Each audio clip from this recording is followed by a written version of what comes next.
La intención del Ministerio de Cultura para crear una obra de arte conocida Lolita de San Nicolás. El ministro Otmar de Rivera reunió con el artista Gilbert Sánchez de San Nicolás para explorar diferentes opciones.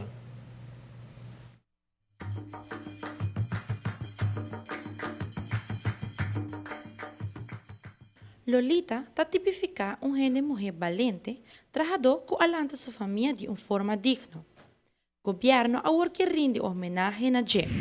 Algo bem interessante que nós vai trazer personagem hobby simbólico de San Nicolás, que é Lolita.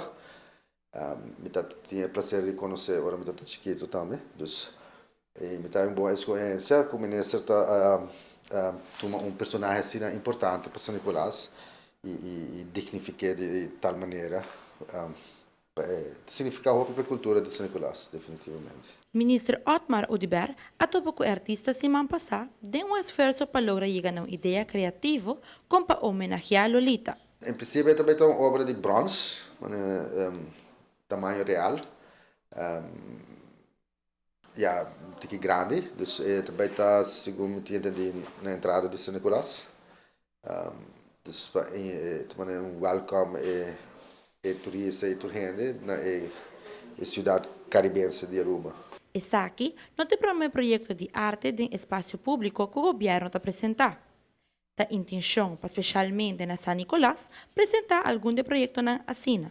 O projeto foi apresentado de tal forma que a senhora Lolita eigenlijk te mirar como símbolo de lomba e força de uma comunidade, de uma sociedade, mas não é de San Nicolás e é de Aruba. Agora que está explorando a possibilidade para executar o projeto, a possibilidade está positivo e nós estamos contentos de por com o projeto aqui elaborar.